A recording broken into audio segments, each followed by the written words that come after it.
agreement that was forced on Bush by Iraqi opposition to Bush policies. And it's very important to understand that. It's not the way it's reported. If the United States lives up to this agreement, it will have abandoned its war aims almost entirely, and will pull out all of its installations and pull out its troops.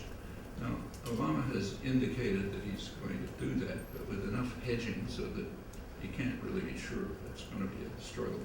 If he does, it's a great victory for Iraqis. Major war aims are abandoned, and this is very recent. I mean, up till a year ago, Washington was hoping, in fact insisting, that it would prevent a timetable for withdrawal. And the Bush administration announced the agreement that they wanted, status of forces agreement that they wanted, quoted, facilitating and encouraging the flow of foreign investments to Iraq, especially American investments, meaning the oil industry. So the agreement has to privilege U.S. firms in taking over Iraq's energy resources, and also unspecified security assurances and commitments to the Republic of Iraq to deter foreign aggression. Well, there's no threat of foreign aggression in Iraq, except for one case, which is unmentionable, namely us. But aside from that, there's no threat of foreign aggression. It's almost zero. So deterring foreign aggression is just a kind of a euphemism for keeping forces in there to control the population, to control what the Kennedy administration called internal aggression in South Vietnam. We were defending the country from internal aggression. That's the term that was used, and that's the problem that Iraq faces, its population, in other words. The Iraqi pressure did force the United States to back down, at least rhetorically, just as it had been compelled very reluctantly to allow elections. Washington tried everything to deter and prevent elections, but it had to accept them, and a series of other steps towards democracy and independence. The U.S. was also unable to force through an oil law that specifically privileged U.S. and allied companies, and it has formally accepted a timetable for getting out completely. Now, this is a really impressive victory for nonviolent resistance. The U.S. was able to kill insurgents. We're really good at killing people. It's a tremendous kill capacity.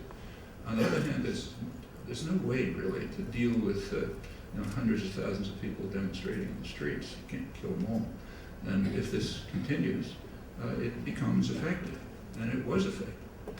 The pressure, the U.S. forces were able to kill insurgents. They were able to preside over massive ethnic cleansing in Baghdad, the result of the sectarian warfare that was incited by the invasion. So Baghdad's now a gated city, but it couldn't resist the pressures for some degree of independence and democracy and getting the invaders out. And the SOFA agreement, the status of forces agreement, reflects that. Right to the end, the press kept assuring us, up to a year ago, that Prime Minister Maliki was, his nationalist posture, where his gestures and so on, were described as just efforts to placate and appease public opinion. It's reflexively taken for granted that that's a bad thing. You should disregard public opinion the way it's done here. But that's the way it was presented, so don't worry about it. He's just talking that way because he's just got to keep the public quiet. But much to their chagrin, with Washington and the media, it turned out that he was very serious. He meant it, and forced the United States to accept the agreement. As for Iraqi opinion, you can get a good assessment of it from the extremely enthusiastic reaction to Muqtada al-Zaidi, the famous stone thrower, shoe thrower, who's now a hero in Iraq and much of the Arab world. And also from U.S.-run polls, which have consistently showed the same thing. And it's recognized by the most serious journalists, the ones who have real acquaintance with Iraq, like Patrick Coburn and Jonathan Steele, who've correctly recognized that this is a major victory for nonviolent resistance against an imperial aggressor. It's a rare event in history. Well, where it'll go, of course the standard version here is entirely different, but that's predictable. Where it'll go from here depends a lot on, say, what Obama's army will decide to do, the rest of us as well. What Iraqis can salvage from the ruins of their country, which are indescribable, nobody knows, but it's possible that they'll have an opportunity, even though it's unfortunately kind of almost unthinkable, inconceivable, that the U.S. and Britain would have the integrity to pay massive reparations to Iraqis for their crimes now over many decades. Well, that's Iraq. Let's turn to what's now called AFPAC, Afghanistan. That's the core of Obama's strategy and action and rhetoric. Now, AFPAC's a pretty sensible name. Afghanistan and Pakistan are divided by a line called the Durand Line, which has nothing to do with the people who live there. It's like most borders. It was imposed by British imperialism in their effort to extend the borders of their Indian colony. It was never accepted by the Pashtuns, the main population, who just splits in half. So when we talk about Pashtun aggressors from, say, Pakistan to Afghanistan, could very well be somebody going home or something like that. It was never accepted by Afghanistan as long as it was a functioning country, as it was into the 70s.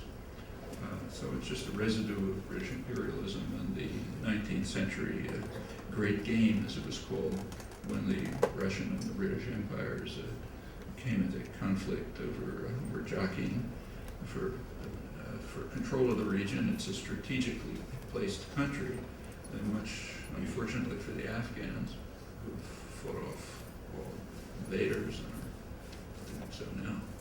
Well, Obama's primary policy in the world, in fact, foreign policy, is to expand the war in AFPAC, both in Afghanistan and Pakistan.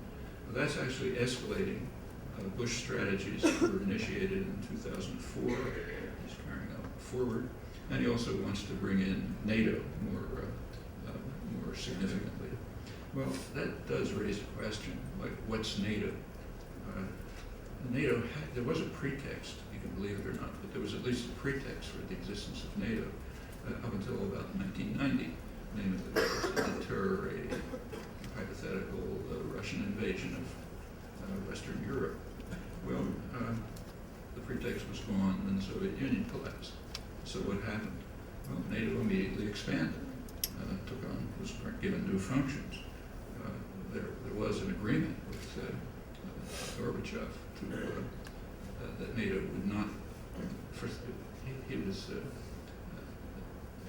he was assured by this is the Bush 1 administration, that NATO would just become a kind of like a political grouping, not a military force, and that it wouldn't expand to the east. Well, as soon as Clinton came in, he immediately abrogated that agreement and expanded NATO as a military force to the east.